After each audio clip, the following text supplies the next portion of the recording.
প্রতিদিন গীতাপাঠ শুনলে মন শান্ত হয়, জীবনে সঠিক পথ দেখাতে সাহায্য করে। দুঃখ, ভয়, রাগ দূর হয়, আত্মবিশ্বাস বৃদ্ধি পায়।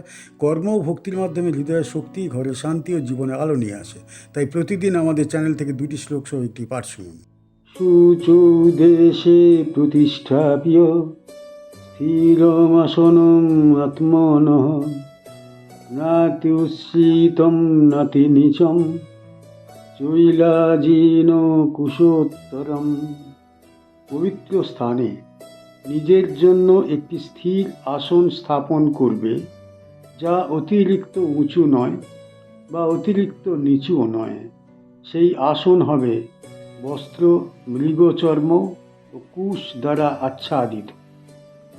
সুটো দেশে পবিত্র স্থানে প্রতিষ্ঠাপ্য মানে স্থাপন করে, স্থিরম মানে অচঞ্চল, আসনম মানে বসার স্থান, আত্মন মানে নিজের জন্য, ন অতি উচ্ছিতম খুব উঁচু নয়, ন অতি নীচম খুব নিচু নয়, চৈল মানে বস্ত্র, আজিন মানে মৃগচর্ম, কুশ মানে কুশা ঘাস, উত্তরম মানে উপরিভাগে স্থাপিত।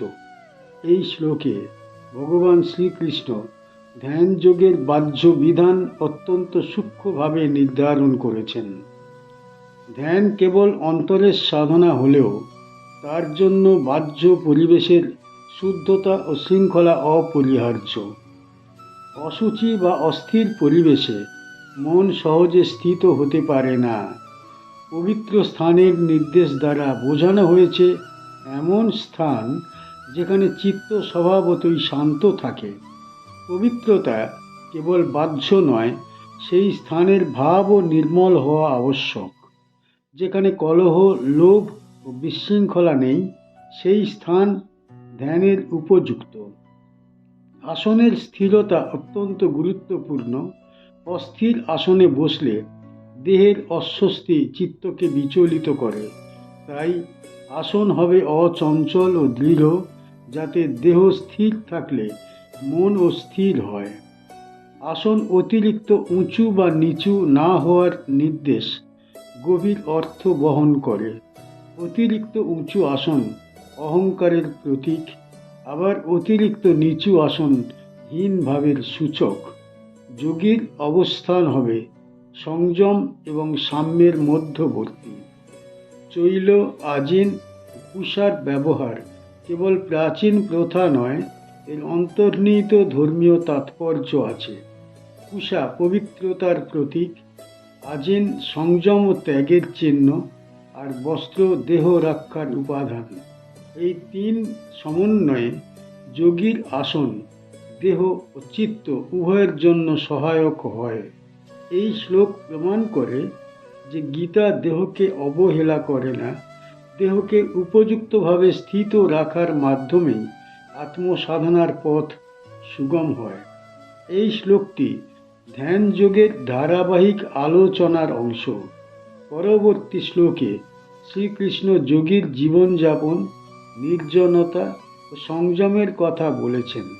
এখানে তিনি ধ্যানের জন্য নির্দিষ্ট আসন ও পরিবেশের বিধান দিচ্ছেন। অর্জুন যোদ্ধা হলেও তার অন্তরে যোগ সাধনার আকাঙ্ক্ষা জেগেছিল। শ্রীকৃষ্ণ তাকে বোঝাচ্ছেন যে যোগ কোনো কল্পনাপ্রসূত বিষয় নয়, বরং শাস্ত্র নির্দিষ্ট নিয়মে পরিচালিত এক পবিত্র সাধনা। এই প্রসঙ্গে আসন বিধান একটি প্রাথমিক ধাপ, যার উপর ধ্যানের গভীরতা নির্ভর করে। এই শ্লোক থেকে আমরা কি শিখতে পারি? এই শ্লোক আমাদের শেখায় যে আত্মসাধনার জন্য বাহ্য শৃঙ্খলা অত্যন্ত গুরুত্বপূর্ণ। অগোছালো পরিবেশে গভীর মনোনিবেশ সম্ভব নয়। এটি শিক্ষা দেয় অহংকার বা হীন ভাব উভয়ই আত্মোন্নতির অন্তরায়, মধ্যপন্থাই যোগের পথ। এই শ্লোক আরও শেখায় যে প্রাচীন ধর্মীয় আচারের পেছনে গভীর তত্ত্ব লুকিয়ে আছে। সেগুলি অন্ধ অনুসরণ নয়, বরং সচেতন সাধনার সহায়ক। সবশেষে এই শ্লোক আমাদের জানায়, যিনি পবিত্র পরিবেশে স্থির আসনে সংযতভাবে অবস্থান করেন, তাঁর চিত্ত ধীরে ধীরে স্থিত হয় এবং আত্মজ্ঞান লাভের পথে অগ্রসর হয়। এইভাবেই যোগ সাধনা পূর্ণতা লাভ করে। তত্রৈকাগ্রম মনঃ কৃত্বা ইয়ত চিত্তেন্দ্রিয়ক্রিয়ঃ উপবিশ্যাসনে যুঞ্জীয়াদ যোগমাত্মবিশুদ্ধয়ে। সেই আসনে বসে মনকে একাগ্র করবে, চিত্ত ইন্দ্রিয় ও কর্মকে সংযত রেখে আত্মশুদ্ধির উদ্দেশ্যে যোগ সাধনায় নিয়োজিত হবে। তত্র মানে সেই স্থানে, একাগ্রম মানে এক বিন্দুতে নিবদ্ধ, মন মানে মন, কৃত্বা মানে করে, যৎ চিত্ত মানে সংযত চিত্ত, ইন্দ্রিয় মানে ইন্দ্রিয় সমূহ, প্রিয় মানে কর্মসমূহ, উপবিশ্য মানে বসে, আসনে মানে আসনে, যুঞ্জাত মানে যুক্ত করবে, যোগম মানে যোগ সাধনা, আত্মবিশুদ্ধ হয় মানে আত্মার শুদ্ধতার জন্য। এই শ্লোকে ভগবান শ্রীকৃষ্ণ ধ্যান যোগের মূল অন্তরঙ্গ সাধন পদ্ধতি ব্যাখ্যা করেছেন। পূর্ববর্তী শ্লোকে বাহ্য পরিবেশ ও আসনের বিধান দেওয়ার পর এখানে তিনি সাধনার প্রকৃত অন্তর্মুখী স্তরে প্রবেশ করাচ্ছেন। বাহ্য শুদ্ধতা তখনই পূর্ণতা পায় যখন অন্তরের একাগ্রতা প্রতিষ্ঠিত হয়। মন স্বভাবতই চঞ্চল এবং বহির্মুখী, নানা বিষয়ের প্রতি তার আকর্ষণ। এই শ্লোকে বলা হয়েছে মনকে একাগ্র করতে হবে, অর্থাৎ বিচ্ছিন্ন প্রবৃত্তিগুলি এক কেন্দ্রে স্থাপন করতে হবে। একাগ্রতা ছাড়া যোগ সাধনা অসম্ভব। শুধু মন নয়, চিত্ত, ইন্দ্রিয় ও কর্ম এই তিনটির সংযম একত্রে আবশ্যক। ইন্দ্রিয় যদি বিষয়ের দিকে ধাবিত হয় তবে মন স্থির থাকতে পারে না। আবার কর্ম যদি অসংযত হয় তবে চিত্ত অশান্ত হয়। তাই যোগ সাধনায় পূর্ণ সংযম অপরিহার্য। আসনে বসে যোগ সাধনার নির্দেশের মাধ্যমে শ্রীকৃষ্ণ বোঝাচ্ছেন যে ধ্যান কল্পনা মাত্র নয়, বরং নিয়মিত অনুশীলনের বিষয়। দেহ স্থির হলে মনও ধীরে ধীরে স্থির হয়। এই শ্লোকে যোগের উদ্দেশ্য স্পষ্টভাবে ঘোষিত হয়েছে, আত্মবিশুদ্ধি। যোগ কোনো বাহ্য শক্তি অর্জনের উপায় নয়, কোনো অলৌকিক প্রদর্শনের পথ নয়। যোগের প্রকৃত লক্ষ্য হল অন্তরের অশুদ্ধি দূর করা, অহংকার, লোভ, আসক্তি ও অজ্ঞানতার বিনাশ। এই শ্লোক আমাদের জানিয়ে দেয় যে আত্মশুদ্ধি ছাড়া ধর্মের পূর্ণতা নেই, আর যোগ সেই শুদ্ধতার কার্যকর পথ। এই শ্লোকটি ধ্যান যোগের ধারাবাহিক আলোচনার গুরুত্বপূর্ণ অংশ।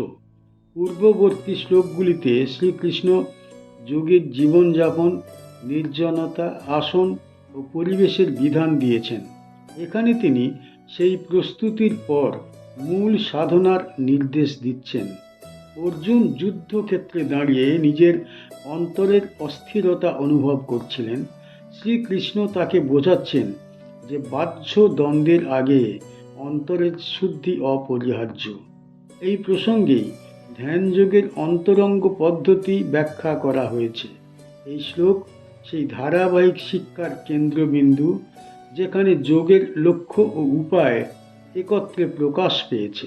এই শ্লোক থেকে আমরা কি শিখতে পারি? এই শ্লোক আমাদের শেখায় যে আত্ম উন্নতির জন্য একাগ্রতা অপরিহার্য। ছড়ানো মন নিয়ে কোনো সাধনা ফলপ্রসূ হয় না। এটি শিক্ষা দেয় যে ইন্দ্রিয় সংযম ও কর্ম সংযম ছাড়া মানসিক স্থিতি আসে না। জীবনের প্রতিটি স্তরেই সংযম সাধনার অংশ। এই শ্লোক আরও জানায় ধর্মের মূল উদ্দেশ্য বাহ্য আচার নয়, আত্মশুদ্ধি। অন্তর শুদ্ধ হলে জীবন আপনি ধর্মময় হয়ে ওঠে। সবশেষে এই শ্লোক আমাদের পথ দেখায়, নিয়মিত সাধনা, সংযত জীবন ও একাগ্র চিত্তের মাধ্যমে মানুষ ধীরে ধীরে নিজের প্রকৃত স্বরূপ উপলব্ধি করতে পারে। এই উপলব্ধি যোগের পরম সাফল্য। আমাদের চ্যানেলের গীতা পাঠ কেমন হয়েছে, ব্যাখ্যা কেমন হয়েছে, আপনার কেমন লেগেছে কমেন্ট বক্সে অবশ্যই জানাবেন এবং প্রতিনিয়ত গীতা পাঠ শোনার জন্য চ্যানেলটা অবশ্যই সাবস্ক্রাইব করে রাখুন। দেখা হচ্ছে পরের ভিডিওতে।